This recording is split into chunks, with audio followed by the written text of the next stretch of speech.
నమస్తే అండి. Welcome to Shri Vishnu astrology. నేను మీ మురళీధర్ ఆస్ట్రో న్యూమరాలజిస్ట్. ఈరోజు వీడియో మిథున లగ్నం. జూన్ 2 నుంచి మిథున లగ్న జాతకులకు సంబంధించిన ఈ సంవత్సర ఫలితాలు ఏ విధంగా ఉంటాయనేది ఈ వీడియో ద్వారా మీకు వివరించబోతున్నాను. కాబట్టి సాధ్యమైనంత వరకు కూడా ఈ వీడియో స్కిప్ చేయకుండా ఎండ్ వరకు చూడడానికి ప్రయత్నం చేయండి.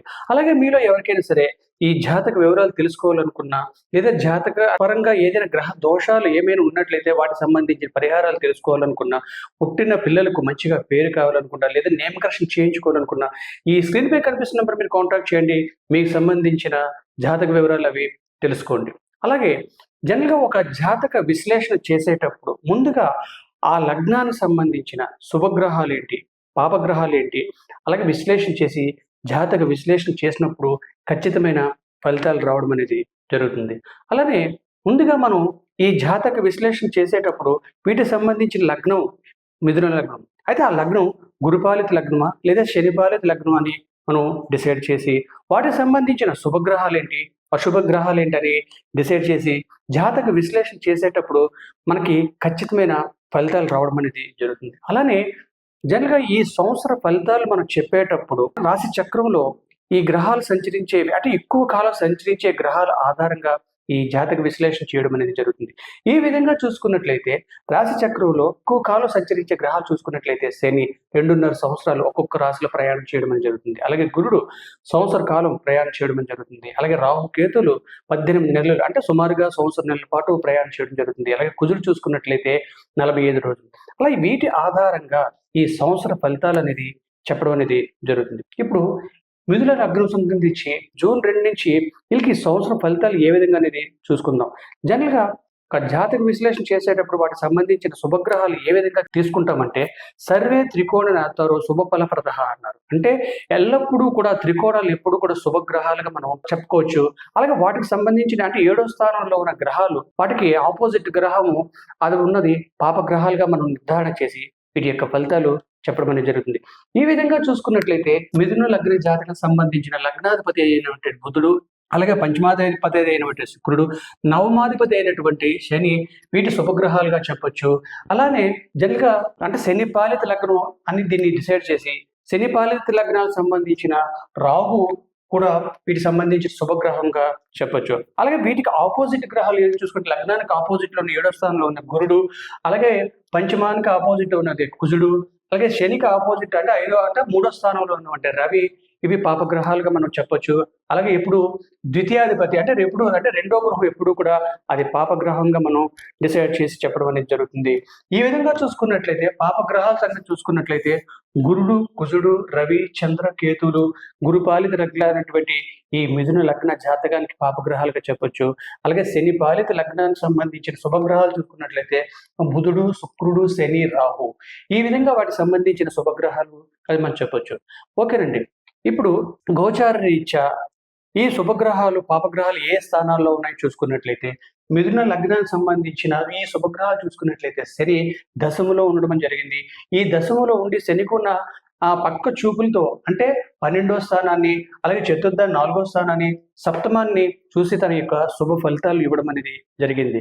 అయితే ఇప్పుడు జూన్ 2 నుంచి అంటే రాశి చక్రం నుంచి గురుడు ఎప్పుడైతే రాశి మారారో అక్కడి నుంచి శని యొక్క ఫలితాలు అనేది తగ్గడం అనేది జరిగింది. అది ఎలా అంటే జనరల్గా ఏంటంటే గురుడు మిథున లగ్నం నుంచి కర్కాటక రాశి ఉచ్చ స్థితిలోకి రావడం అనేది జరిగింది. ఈ ఉచ్చ స్థితిలోకి వచ్చి తన యొక్క పక్క చూపులతో ఏమైందంటే 9వ చూపుతో దశమాన్ని చూసి శనిని లాక్ చేయడం అనేది జరిగింది. ఎప్పుడైతే శనిని లాక్ చేయడం జరిగిందో శని యొక్క ఫలితాలు రేపు ఆగస్ట్ అంటే అక్టోబర్ 30 వరకు కూడా శని యొక్క ఫలితాలు ఇవ్వడం అనేది ఆగిపోవడం జరిగింది. అక్కడి నుంచి ఫస్ట్కి ఏమవుతుందని మళ్ళీ అక్కడ రాశి మారి సింహరాశిలోకి గురుడు మారుతున్నాడు. అక్కడి నుంచి కూడా మళ్ళీ శని ఏమవుతుందంటే తన యొక్క ఫలితాలు మళ్ళీ ప్రారంభించడం జరుగుతుంది.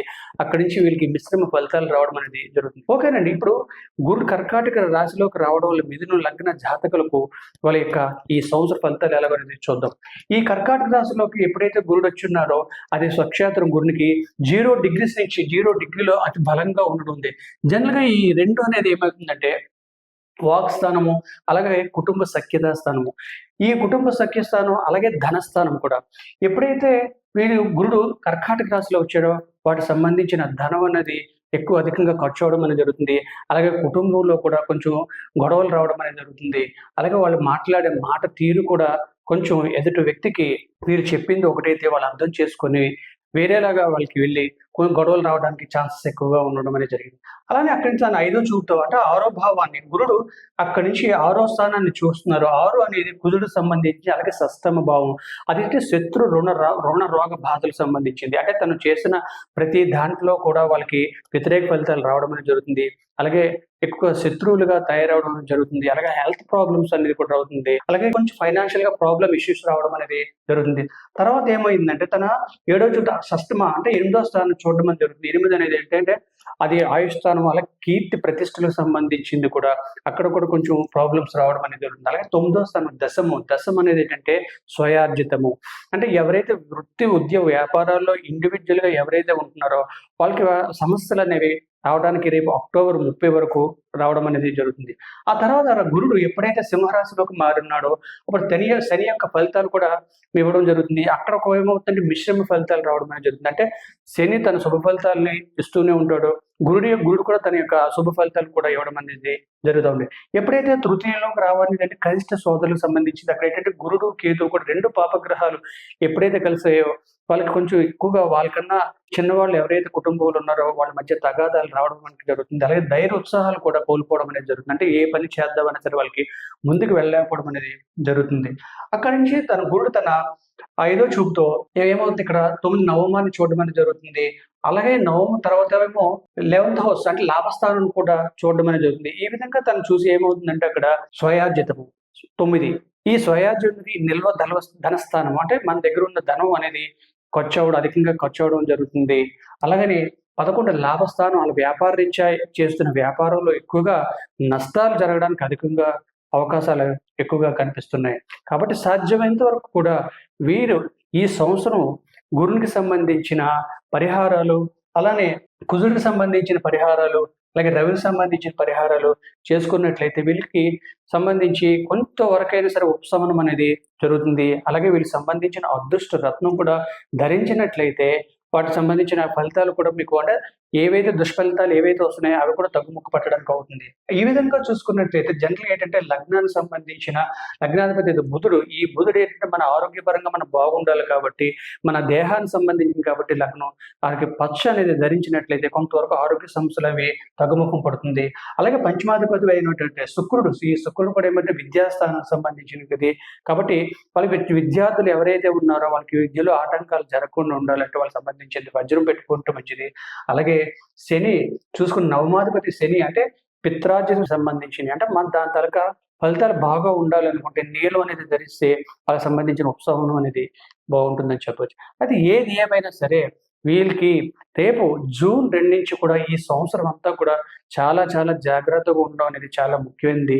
అలానే వీటికి సంబంధించిన పరిహారాలు చేయించుకోవడం చాలా ముఖ్యమైనదిగా మనం ఈ వీడియో ద్వారా మీకు వివరించడం జరుగుతుంది. కాబట్టి ఈ వీడియో నచ్చినట్లయితే ప్లీజ్ షేర్ చేయండి, కామెంట్ చేయండి, సబ్స్క్రైబ్ చేయండి. థ్యాంక్ యూ అండి.